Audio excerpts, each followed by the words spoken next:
நமஸ்காரம். மகாபாரதத்தில் சாந்தி பருவத்தில் மோட்ச தர்மத்தை சேவித்துக் கொண்டிருக்கின்றோம். இன்று நாம் சேவிக்கும் இந்த அத்தியாயத்தில் வசிஷ்டர் ஜீவர்கள் அஞ்ஞானத்தால் படும் துன்பங்களை ஜனகனுக்கு சொல்லியதுதான் சேவிக்கிருக்கின்றோம். இவ்வாறாக ஆத்ம போத இன்மையினாலும் அறிவினரை அனுசரித்திருப்பதாலும் ஒரு தேகம் விட்டு 1000 தேகங்களை அடைகின்றான். குணங்களுடைய குறைவினால் 1000 விலங்கு பிறவிகளிலும் ஒரு கால் குணங்களுடைய சேர்க்கையினால் தேவதைகளிடத்திலும் உண்டாகின்றான். மனித பிறவியில் இருந்தும் ஸ்வர்க்கத்தை அடைகின்றான். ஸ்வர்க்கத்தில் இருந்தும் மனித பிறவியை அடைகின்றான். மனித பிறவியில் இருந்தும் அளவற்ற நரகஸ்தானத்தை அடைகின்றான். கூட்டை கட்டும் பூச்சியானது நித்தியம் நூல்களால் தன்னை கட்டிக் கொள்வது போலவே குணமில்லாத இந்த ஜீவன் குணங்களால் தன்னை கட்டிக் கொள்ளுகின்றான். துவந்தம் இல்லாதவனாய் இருந்தும் அந்தந்த பிறப்புகளில் தலைவலியும் கண்வலியும் பல்குத்திலும் கழுத்து பிடிப்பிலும் ஜலோதரத்திலும் அதிக தாக ரூபமான ரோகத்திலும் ஜுவரம் கண்டதிலும் விஷூசியிலும் வெண்குஷ்டத்திலும் அக்னி தக்த என்கின்ற ரோகத்திலும் நாகரோகத்திலும் அபஸ்மாரத்திலும் துவந்துவத்தை அடைகின்றான். இவைகளை தவிர தேகத்தினால் உண்டாகின்ற பிராகிருதங்களான நானாவிதமான வேறு துவந்தங்களையும் இவன் அனுபவிக்கின்றான். அபிமானத்தால் அப்படியே நல்ல கர்மங்களையும் அபிமானிக்கின்றான். அறிவில்லாதவனான ஜீவனானவன் வெளுத்த வஸ்திரமுடையவனும் கெட்ட வஸ்திரமுடையவனும் நித்தியம் கீழே சயனம் செய்கின்றவனும் தவளை போல சயனிக்கின்றவனும் வீராசனத்தை அடைந்தவனும் மரவுரியை தரித்தலும் ஆவரணம் இல்லாத தவிடத்தெரு படுக்கையும் இருப்புமுடையவனும் செங்கற் பரப்பின விடத்திலும் முட்கள் பறந்த இடத்திலும் சாம்பல் பரப்பின விடத்திலும் படுக்கிறவனும் பூமியில் படுக்கையால் புழுதி புரண்டவனும் வீரஸ்தானத்திலும் ஜலத்திலும் சேற்றிலும் பலகையிலும் சயனத்தை செய்கிறவனும் பயனில் விருப்பத்துடன் அநேக விதமான சயனங்களில் சயனிப்பவனும் தர்பையால் உண்டான கடி சூத்திரம் உள்ளவனும் வஸ்திரம் இல்லாமல் இருப்பவனும் வெண்பட்டுக்கள் மான் தோள்கள் சணல் ரோமம் புலித்தோல் சிம்மத்தின் தோல் பட்டாடை பூர்ஜ விரக்ஷத்தின் தோல் இலவு முதலான முள்ளு மரத்தின் பருத்தியால் உண்டான வஸ்திரம் பட்டுப்பூச்சியினாலான பட்டு வஸ்திரம் சீரவஸ்திரம் இவற்றை உடுப்பவனுமாகி இவைகளை தவிர வேறு அநேக வஸ்திரங்களையும் விசித்திரமான போஜனங்களையும் அநேகவித ரத்தினங்களையும் அபிமானிக்கின்றான். ஒரு வஸ்திரம் அறையில் தரிப்பதையும் ஒருவேளை ஆகாரத்தையும் அபிமானிக்கின்றான். ஒரு நாளில் 4வது காலத்திலோ 8வது காலத்திலோ 6வது காலத்திலோ புஜிக்கிறவனும் 6 இரவுக்கு ஒருவேளை புஜிக்கிறவனும் 8 பகலுக்கு ஒருவேளை புஜிக்கிறவனும் 7 இரவுக்கு ஒருவேளை புஜிக்கிறவனும் 10 பகலுக்கு ஒருவேளை புஜிக்கிறவனும் 12 பகலுக்கு ஒருவேளை புஜிக்கிறவனும் ஒரு மாதமும் உபவாசம் உடையவனும் வேர்கள் கனிகள் வாயு ஜலம் பிண்ணாக்கு தயிர் கோமயம் கோமூத்திரம் சாகம் புஷ்பம் பாசிக்கொத்து வடித்த கஞ்சி உதிர்ந்த சருகுகள் உதிர்ந்த கனிகள் ஆகிய இவற்றை புஜிக்கிறவனுமாகி சித்தியில் விருப்பத்தால் நானாவிதமான கிருச்சிரம் என்கின்ற விரதங்களையும் அனுஷ்டிக்கின்றான்.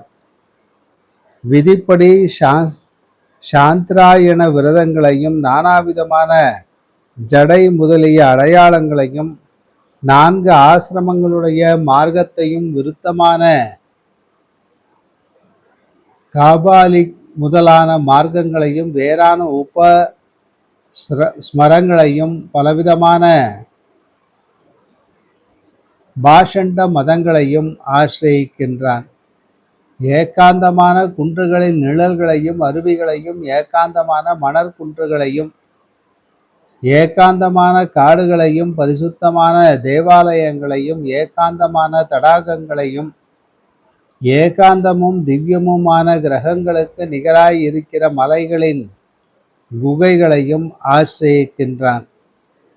இரகசியமான மந்திரங்களையும் பலவிதமான விரதங்களையும் பலவிதமான நியமங்களையும் அநேக விதமான தவங்களையும் அநேகவித யாகங்களையும் 3 காலமும் ஸ்நானம் முதலான பலவித விதிகளையும் வணிகர்களின் வழியையும் பிராமண சத்திரியவை சூத்ர ஜாதியும் தீனர்களிடத்திலும் குருடர்களிடத்திலும் ஏழைகளிடத்திலும் பல வகையான தானத்தையும் சத்வம் ரஜஸ் தமஸ் என்கின்ற 3 குணங்களையும் தர்ம அர்த்த காமங்களையும் அறிவில்லாமையால் அபிமானிக்கின்றான். ஆத்மாவானவன் தன்னையே அவித்யால் இவ்விதம் விபாகம் செய்கின்றான். தவிரவும் ஸ்வதாகாரம் வஷ்டட்காரம் ஸ்வாகாரம் நமஸ்காரம் அத்தியனம் செய்வித்தல் யாகம் செய்வித்தல் ஈதல் ஏற்றல் கேள்வி செய்தல் வேதமோதல் ஆகிய இவற்றையும் அபிமானிக்கின்றான் என்று சொல்லுகின்றார்கள். ஜனத்திலும் மரணத்திலும் விவாதத்திலும் ஹிம்சையிலும் மங்களமும் அமங்கலமுமான கர்மாவின் பயனான எல்லாவற்றையும் அபிமானிக்கின்றான் என்று சொல்லுகின்றார்கள். மூல பிரகிருதியான தேவியானவள் சிருஷ்டியையும் சம்ஹாரத்தையும் செய்கின்றாள். காலத்தின் முடிவிலே ஆத்மாவானவன் இந்த குணங்களை தன்னிடம் ஒடுக்கி கொண்டு ஒருவனாய் இருக்கின்றான். சூரியன் கிரண கூட்டத்தை ஒடுக்கி கொள்வது போல அந்தந்த காலத்தில் ஒடுக்கி கொள்கின்றான். இப்படியே இந்த ஆத்மா அடிக்கடி விளையாட்டுக்காக தன்னுடைய ரூபமாயும் அநேக விதமாயும் மனதிற்கு பிரியமாயும் இருக்கிற இந்த குணங்கள் எல்லாவற்றையும் அபிமானிக்கின்றான். இவ்வாறு விகாரத்தை அடைகின்றவனும் கர்ம மார்க்கத்தில் பற்றினவனும் முக்குணங்களும் அதிபதியுமான இவன் உற்பத்தி நாசம் என்கின்ற தர்மத்துடன் கூடின கர்மத்தையும் 3 குணங்களையும் அபிமானிக்கின்றான். கர்ம மார்க்கத்தை அடைந்து கர்மத்தை அது அப்படிப்பட்டது என்றும் அபிமானிக்கின்றான். இந்த உலகமெல்லாம் பிரகிருதியினாலே குருடாக செய்யப்பட்டது. எல்லாம் ரஜோகுணத்தாலும் தமோ குணத்தாலும் அநேக விதமாக வியாபிக்கப்பட்டிருக்கின்றன. பிறகு இவ்விதம் என்னிடத்தில் எந்நாளும் இந்த சுக துக்கம் முதலான துவந்தங்கள் இருக்கின்றன. இவைகள் எனக்கே உண்டாகின்றன, என்னை அவைகள் அதிகிரமிக்கின்றன என்றும், ஆனால் இவைகளெல்லாம் அதிகிரமிக்கத்தக்கவைகள் என்றும் இவன் அறிவில்லாமையால் நினைக்கின்றான். அப்படியே சுக்கிருதங்களையும் என்னால் தேவலோகத்தை அடைந்து இவைகள் அனுபவிக்கத்தக்கவைகள், சுப அசுபமான பயனை அளிக்கின்ற இதை இம்மையிலேயே அனுபவிக்கப் போகின்றேன். புண்ணியமே செய்யத்தக்கது, அதை செய்து எனக்கு நல்ல சுகம் உண்டாக வேண்டும். ஒவ்வொரு ஜென்மத்திலும் எனக்கு முடிவு வரை சௌக்கியமே உண்டாகும். இம்மையிலும் கர்மத்தினால் எனக்கு அளவற்ற துக்கம் உண்டாக போகிறது. மனுஷ ஜென்மமானது பெரிய துக்கம். நரகத்தில்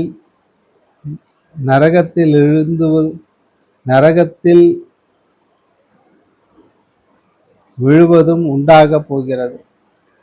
சில காலத்தினால் நான் மறுபடியும் நரகத்திலும் மனுஷ ஜென்மத்தை அடைவேன் என்றும் நினைக்கின்றான். மனிதன் மனித தன்மையிலிருந்து தேவத்தன்மையும் தேவத்தன்மையிலிருந்து மறுபடியும் மனித தன்மையும் மனித தன்மையிலிருந்தும் நரகத்தையும் கிரமமாக அடைகின்றான். ஸ்வரூபம் இல்லாதவனும் ஆத்மாவினுடைய சத்தை முதலிய தர்மங்களால் சூழப்பட்டவனும் இவ்வாறு எப்பொழுதும் நினைக்கின்றவனுமான ஜீவனால் தேவரிடத்திலும் மனிதர்களிடத்திலும் நரகத்திலும் ஜன்மமானது அடையப்படுகிறது. எப்பொழுதும் மமதையினால் சூழப்பட்ட அவைகளிலேயே மரணத்தை முடிவாக உடைய பிறவிகளில் 1000 கோடி சிருஷ்டி காலம் சுழலுகின்றான். சுப அசுபமான பயனளிக்கின்ற இவ்விதமான கர்மத்தை செய்கின்றவன் உலகங்களிலும் சரீரம் உடையவனாகி இவ்விதமான பயனை அடைகின்றான். சுபமும் அசுபமுமாய் இருக்கின்ற பயனையே ஸ்வரூபமாக உடைய கர்மத்தை பிரகிருதியானது செய்கிறது. ஆசையை அடைந்ததான பிரகிருதியே 3 உலகங்களிலும் அந்த கர்மத்தை அனுபவிக்கவும் செய்கின்றது. விலங்கு பிறவியிலும் மனித ஜாதியிலும் தேவலோகத்திலும் உண்டான இந்த 3 ஸ்தானங்களையும் பிரகிருதியால் உண்டானவைகளாக அறிய வேண்டும். பிரகிருதியை அடையாளமற்றதாக சொல்லுகின்றார்கள். காரியங்களாகிற அடையாளங்களால் நாம் அனுமானிக்கின்றோம். அப்படி போலவே புருஷனை சேர்ந்த அறிவு ரூபமான அடையாளமும் இருக்கின்றது.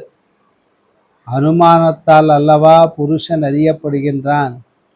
அவன் காரிய ரூபமான லிங்கத்தின் மத்தியே அடைந்து பிரகிருதியை சேர்ந்த விகாரமில்லாத லிங்கமாகின்றான். அவன் விகாரத்திற்கு வழிகளாய் இருக்கின்ற ஸ்ரோத்ர முதலான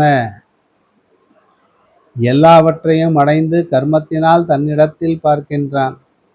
பிறகு ஸ்தோத்திரம் முதலான யாவும் வாக்கு முதலான 5 கர்மேந்திரியங்களும் இந்த உலகில் குணங்களோடு குணங்களில் பிரவர்த்திக்கின்றன.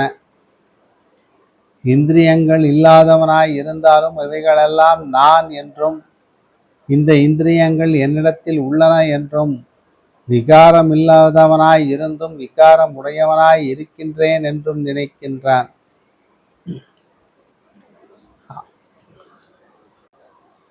ஆத்மாவை லிங்க சரீரம் இல்லாதவனாயினும் லிங்க சரீரம் உள்ளதாகவும் காலம் இல்லாததாயினும் காலம் உள்ளதாகவும் புத்தியாகிற சத்துவம் இல்லாததாயினும் புத்தியாகிற சத்துவம் உள்ளதாகவும் தத்துவமாகாததாயினும் தத்துவமாகவும் மரணம் இல்லாததாயினும் மரணம் உள்ளதாகவும் சஞ்சாரம் இல்லாததாயினும் சஞ்சரிப்பதாகவும் சரீரம் இல்லாததாயினும் சரீரம் உள்ளதாகவும் உற்பத்தி இல்லாததாயினும் உற்பத்தி உள்ளதாகவும் தவமில்லாததாயினும் தவம் உள்ளதாகவும் கதி இல்லாததாயினும் கதி உள்ளதாகவும் சம்சாரம் இல்லாததாயினும் சம்சாரம் உள்ளதாகவும் பயம் இல்லாததாயினும் பயம் உள்ளதாகவும் கர்த்தாவாகாததாயினும் கர்த்தாவாகவும் காரணம் இல்லாததாயினும் காரணம் உள்ளதாகவும் நாசம் இல்லாததாயினும் நாசம் உள்ளதாகவும் அந்த வித்வான் அபிமானிக்கின்றான் என்று சொல்வதோடு இந்த அத்தியாயம் நிறைவு பெறுகிறது.